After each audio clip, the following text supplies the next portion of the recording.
और फिक्र में अब बात करते हैं आधे हिंदुस्तान में मचे मॉनसून के कहर की। आज सवाल सिर्फ बारिश का नहीं है, सवाल उस सिस्टम का है जो हर वर्ष पानी के सामने बहता हुआ नजर आता है। क्योंकि आज तस्वीर सिर्फ एक शहर की नहीं है, आधे हिंदुस्तान की है। लेकिन शुरुआत सबसे दर्दनाक तस्वीर से। जो तस्वीर आप देख रहे हैं, बल्कि जो तस्वीर हम आपको नहीं दिखा सकते हैं, वो आपके दिल को झकझोर कर रख देगी। जो बारिश राहत बनकर आनी चाहिए थी, वो एक परिवार के लिए जिंदगी का सबसे बड़ा मातम बन गई। जिस घर को सबसे सुरक्षित जगह माना जाता है, अगर उसी घर में पानी भर जाए और उसी पानी में एक मासूम बच्ची की डूबकर मौत हो जाए, तो इसमें आप क्या कहेंगे? इससे बुरा क्या हो सकता है? मानसून का पानी सड़कों पर है, गलियों में है, लेकिन गाजियाबाद के सर्वोदय नगर इलाके में बारिश का पानी एक गरीब के आशियाने में काल बनकर घुसा। पानी की ऐसी ही हैरान करने वाली तस्वीर पूरे देश से आ रही है।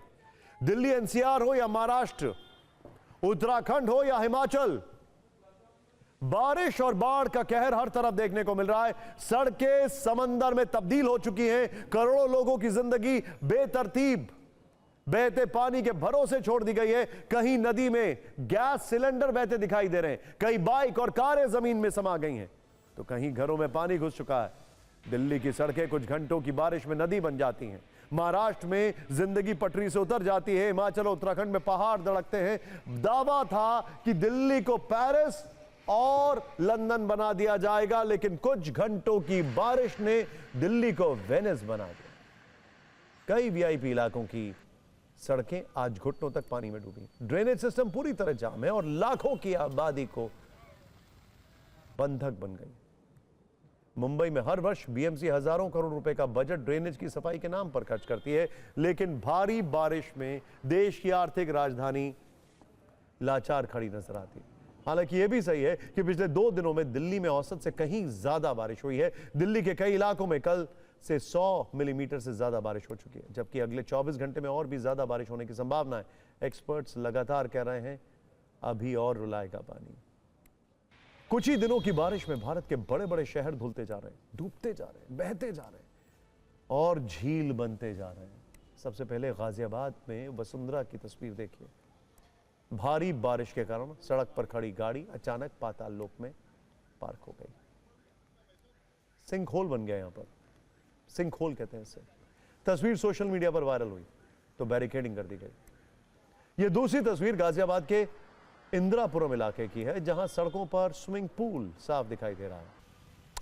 गाड़ी की नहीं, बोट्स की जरूरत है। सिर्फ यह है कि लोगों के पास 2 ऑप्शन है, या तो स्विमिंग कर लें या नाव चला लें। इंदिरापुरम के पास ही नेशनल हाईवे 24 पर भी काफी पानी जमा है। लोगों की गाड़ियों में पानी घुस रहा है, जबकि पैदल चलने वालों के लिए कमर तक पानी है। गाजियाबाद और नोएडा के बाद अब दिल्ली का हाल देखिए। दिल्ली के संगम विहार में कई जगहों पर पानी भर गया, गाड़ियां डूबी हुई। जहांगीरपुरी में बसों के अंदर बारिश का पानी भर गया। हालांकि मिंटो रोड से अब तक पानी भरने की तस्वीर नहीं आई है। दिल्ली के रोहिणी सेक्टर 16 में भारी बारिश के बीच 4 मंजिला निर्माणाधीन इमारत ढह गई। इस हादसे में 3 लोगों की मौत हो गई। मलबे में फंसे कई लोगों को राहत और बचाव दल ने सुरक्षित बाहर निकाल लिया। दिल्ली की सीएम रेखा गुप्ता खुद कई जगहों पर निरीक्षण करती दिखी।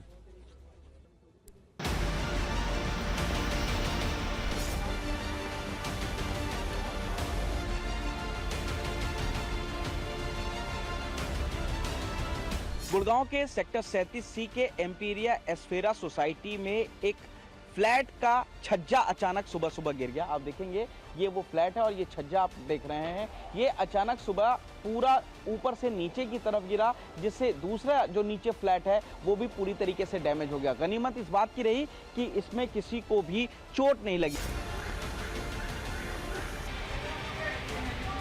गाजियाबाद के वसुंधरा इलाके के सेक्टर 13 के अंदर घर के सामने खड़ी एक गाड़ी और साथ ही एक बाइक सड़क धंसने से उसमें समा गई। इस वक्त हम ठीक मौके पर मौजूद हैं, जहां तस्वीरों में देख सकते हैं कि करीब यहां पर 10 से 15 फुट सड़क धंस चुकी है। नीचे जो काम करने वाले मजदूर हैं वो काम करते हुए आपको तस्वीरों में नजर आएंगे। ये मेरे ठीक सामने आपको जो कार नजर आ रही है, यह वही गाड़ी है जो कि सड़क धंसने के बाद उसमें समा गई थी और अब इसे बाहर निकाल लिया गया है। सड़कों पर काफ़ी तादाद में पानी भरा हुआ नज़र आ रहा है। इस वक्त आप देख सकते हैं तस्वीरों में कि जहां तक नज़र जाती है आपको सड़क पर सिर्फ पानी ही पानी नजर आएगा। महर्षि दयानंद चौक इसे कहा जाता है और सड़क के चारों तरफ पानी ही पानी भरा हुआ है, जिससे गुजरती हुई गाड़ियां आपको नजर आएंगी। मेरे ठीक सामने आप देख सकते हैं कि कैसे इस पानी से होकर गाड़ियां गुजरती हुई आपको नजर आ रही होंगी।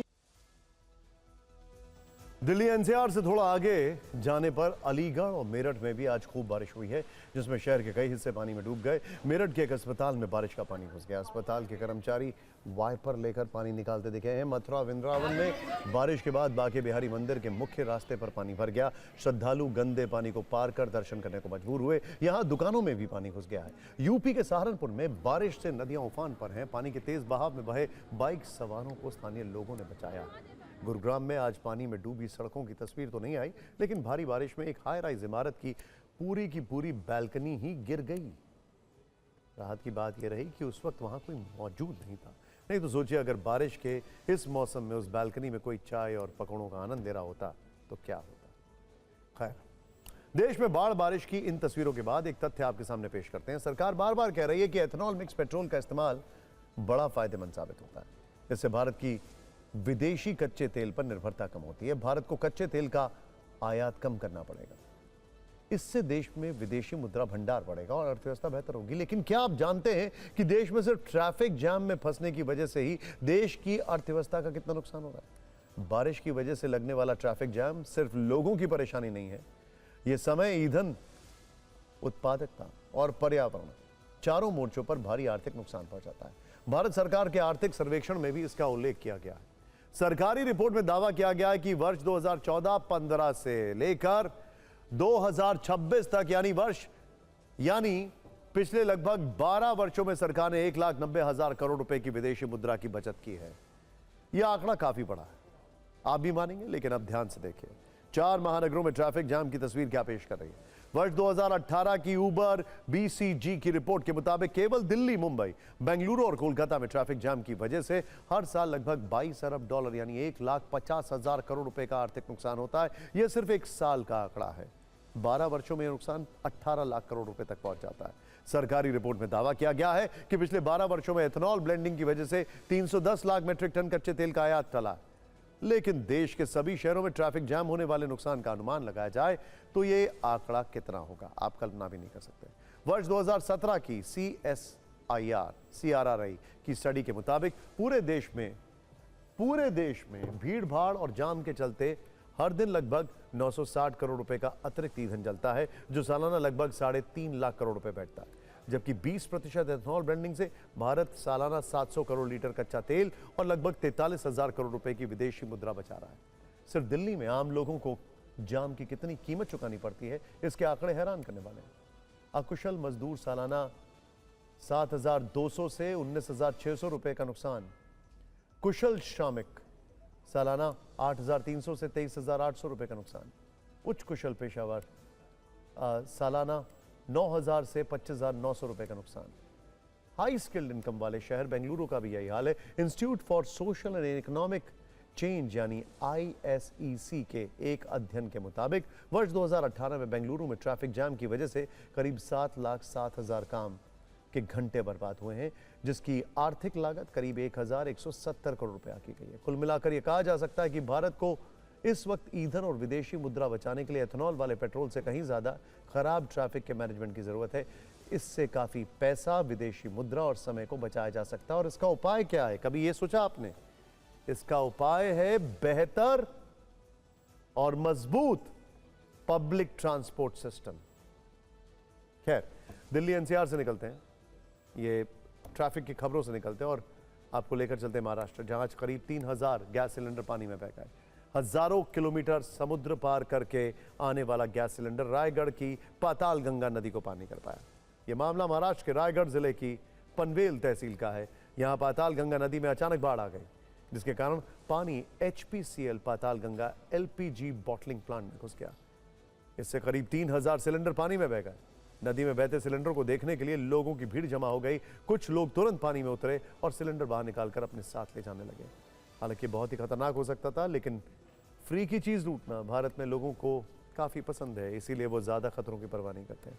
अधिकारियों ने लोगों से नदी के बहाव की दिशा में मिलने वाले किसी भी सिलेंडर को ना छूने और ना ही उसे इकट्ठा करने की अपील की है। उनका कहना है कि सिलेंडरों में गैस हो सकती है जो खतरनाक है। खालापुर खपोली के एक बॉटलिंग प्लांट HPCL के बॉटलिंग प्लांट में नजर आया, जहां पर गैस रिफिलिंग का एक बॉटलिंग प्लांट था, जिसके अंदर सैकड़ों की तादाद में गैस के खाली सिलेंडर रखे हुए थे, जिसे रिफिल करके बाहर बाजार में निकाला जाना था। लेकिन ये गैस के सिलेंडर ऊपर पहाड़ से आए मलबे के पानी के साथ बहते हुए पाताल गंगा नदी के अंदर चले गए और पाताल गंगा नदी के अंदर जाने के बाद दूर तक इन गैस सिलेंडर को बहते हुए देखा गया। जिसने भी ये नजारा देखा वो चौंक गया, क्योंकि ऐसे बरसात के पानी में गैस के सिलेंडर की इतनी बड़ी तादाद, इतनी बड़ी संख्या को एक साथ बहते हुए पहले कभी नहीं देखा गया। और अब सूरत की बात करते हैं। लगातार बारिश ने जिसकी सूरत बिगाड़ दी है। सूरत में पिछले 2 दिनों में 400 मिलीमीटर बारिश हुई है, जिसके कारण रिहायशी इलाकों से लेकर बाजार तक डूब गए हैं। शहर की कई मुख्य सड़कें नदी में तब्दील हो गई हैं, जबकि car, bike, truck, tractor, BRTS bus stand और पेट्रोल पंप तक कई फीट पानी में डूब गए।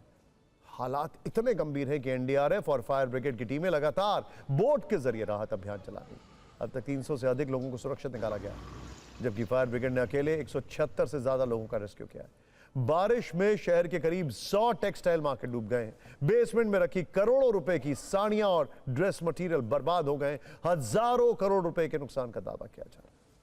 भारी बारिश के कारण देश के मैदानी इलाकों में सड़कें डूब रही हैं, पहाड़ी इलाकों में लैंडस्लाइड हो रहा है।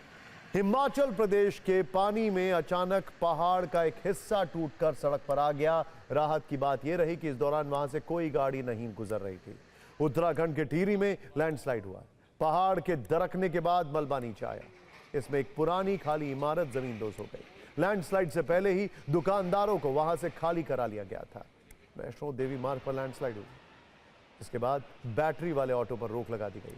हालांकि पैदल यात्रियों के जाने से नहीं रोका जा रहा है।